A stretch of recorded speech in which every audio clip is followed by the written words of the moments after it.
Ya, sebelum kita lanjutkan perbincangan kita bersama dengan Prof. Chandra dan juga Dr. Siti Nadia, kita perlu update terlebih dahulu ya mengenai kondisi COVID-19 yang berada di London, Inggris. Karena informasinya Inggris ini sudah menyatakan tidak lagi pandemi. Endemi ya? Endemi. Jadi sudah mengakhiri pandeminya begitu. Dan ini negara pertama kayaknya ya? Negara pertama yang kemudian dinyatakan endemi. Kalau begitu kita coba berbincang dulu. Ada Yopi Hokianto ini yang langsung saat ini menetap berada di London, Inggris ya. Kita sapa dulu. Selamat pagi, Mas Yopi. Selamat pagi waktu tanah air, Mas Yopi. Ya, selamat pagi. Jadi kondisi saat ini di sana bagaimana, Mas? Betul ya kalau London ini di Inggris ini kemudian menyatakan endemi terhadap COVID-19? Iya, betul. Kabar yang sangat hangat terjadi di sini.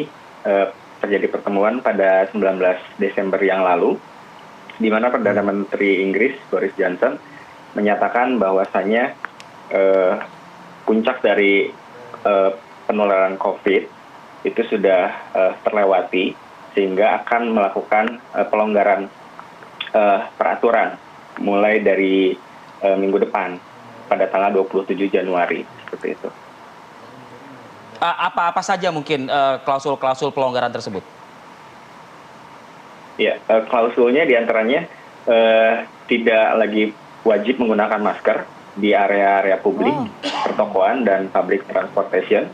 Ya, lalu tidak lagi wajib untuk menunjukkan COVID Pass, semacam sertifikat COVID pada aplikasi, di mana sebelumnya kita harus menunjukkan COVID Pass itu untuk menghadiri event-event atau seperti misalnya mau masuk ke night club seperti itu. Dan juga di sekolah-sekolah juga murid tidak diwajibkan untuk menggunakan masker di classroom. Dan aturan untuk self-isolasi itu berubah dari 10 hari menjadi 5 hari saja. Mas Yoki, dasar Perdana Menteri Boris Johnson ini apa ya menyatakan endemi di Inggris? Karena virus COVID-19 ini kan tidak terlihat ya. Silent virus gitu loh ya. Dan juga masih menyebar di beberapa negara lain. Apa keyakinannya seorang PM Boris ini gitu? Ya, berdasarkan data-data yang beredar dan juga diklaim oleh beliau, di mana sudah lebih dari 90% penduduk berusia di atas 60 tahun di seluruh Inggris Raya itu sudah mendapatkan booster vaksin. Itu poin yang pertama. Kemudian yang kedua adalah kapasitas dari rawat inap rumah sakit, terutama ICU, itu sudah relatif stabil dan bahkan menurun, sehingga para ilmuwan berdasarkan data melihat bahwasanya lonjakan kasus COVID varian Omicron sudah mencapai puncaknya di awal Januari kemarin, yaitu sekitar 200.000 kasus baru per hari, di mana per 20 Januari sudah turun menjadi 90.000 kasus baru per hari. 3 dasar itu yang kurang lebih mensinyalir perlonggaran peraturan di minggu depan. Seperti itu. Oke, Mas, terakhir sedikit saja, masyarakat di sana bagaimana menyikapi hal ini? Masyarakat di sini terbagi menjadi 2 kubu. Yang satu adalah yang pro dengan pelonggaran peraturan. Yang satu lagi rata-rata orang Asia itu agak ketakutan karena kita lebih nyaman untuk menggunakan masker, seperti itu kurang lebih. Jadi masyarakat terbagi menjadi 2 kubu kalau bisa dibilang. Yang satu yang memang setuju dengan pelonggaran, yang satu merasa terlalu cepat untuk pelonggaran tersebut. Oke, baik, terima kasih Mas Yopi Hokianto, warga negara Indonesia yang saat ini bermukim di London, Inggris. Terima kasih atas waktunya, Mas. Ya. Oke, kalau begitu kita lanjutkan berbincang lagi bersama dengan Profesor Dr. Prof. Chandra ya. Yoga dan Prof, juga Dr. tadi Siti pertanyaan Nadia. menggantungnya begitu, Prof. Jadi apakah kemudian yang harus dilakukan pengetatan oleh pemerintah kita? Tadi Prof juga sudah sempat singgung mengenai hal itu. Kalau menurut saya setidaknya ada 5 ya. Nomor 1 buat kita anggota masyarakat, protokol kesehatan benar-benar harus ketat sekarang. Jadi bukan harus dilakukan tapi harus ketat. Makanya saya dari dulu mengusulkan yang istilah new normal itu E-nya kita ganti O. Jadi protokol kesehatan ini sekarang harus jadi now normal. Seperti tadi Yobi bilang, orang nggak enak kalau nggak pakai masker begitu. Jadi now normal itu harus diberlakukan. Itu satu. Dan yang kedua, Presiden sudah menyampaikan 2-3 hari yang lalu bahwa kalau orang bisa work from home, lebih bagus work from home. Artinya kan memang kemungkinan penularan, kemungkinan kerumunan harus dikurangi. Jadi anjuran Presiden tentu harus diikuti.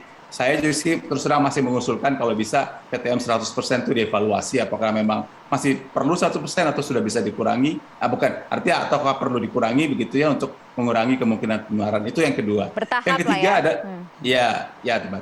Yang ketiga soal tes dan telusur. Tadi sudah kita bahas bahwa makin banyak kasus yang transmisi lokal. Jadi artinya transmisi lokal itu kan sebagian tanpa gejala. Kalau jumlah tes tidak ditingkatkan, kita tidak bisa temukan mereka sehingga penularan terus terjadi. Jadi tes harus ditingkatkan, demikian juga telusur. Untuk yang transmisi lokal kita harus lakukan 2 telusur, telusur ke depan dan telusur ke belakang. Telusur ke depan itu artinya kita cari dari transmisi lokal ini kepada siapa mereka menularkan, dan kemudian itu di lockdown, katakanlah misalnya di Krukut begitu ya, itu bagus. Tapi kita juga lakukan telusur ke belakang. Kita harus cari tahu dari siapa dia tertular. Karena kalau sumber penularannya nggak ketemu, yang kita kejar yang sudah transmisi lokal dan menular ke siapa saja, sumber penularan ini bisa menular ke sana kemari juga, gitu ya. Jadi ini harus dilakukan telusur ke depan dan telusur ke belakang. Itu yang ketiga. Dan yang keempat yang sudah banyak dibahas adalah vaksinasi.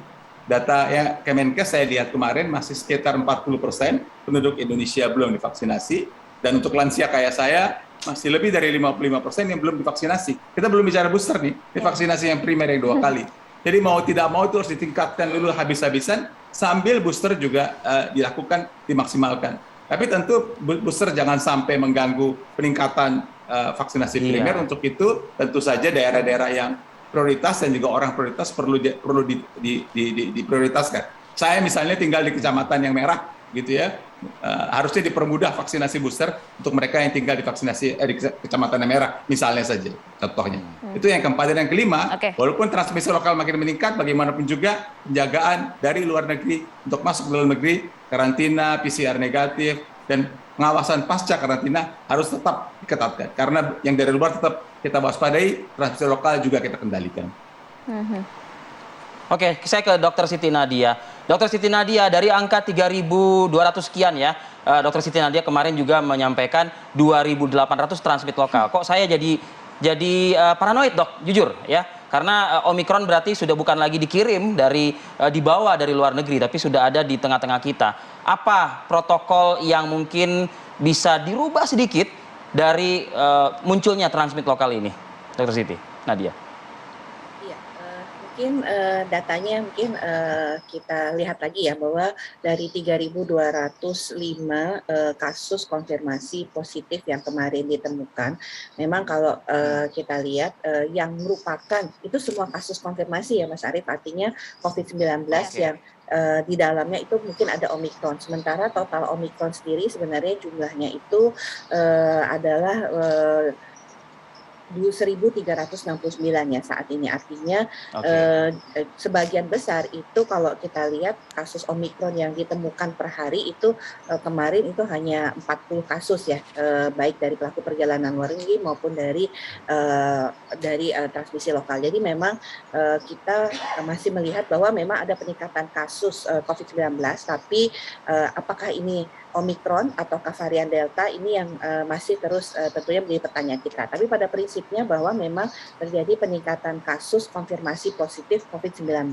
terutama kalau kita bandingkan dengan kondisi kita 1 minggu yang lalu ya. 1 minggu yang lalu kan kita masih berada pada angka 300 sampai 500, tapi minggu ini kita sudah melihat peningkatan sudah sampai dengan 1.700, 800, bahkan kemarin 3.000, sebelumnya 2.000. Jadi memang ini menjadi kewaspadaan kita ya tentunya melihat penambahan ini.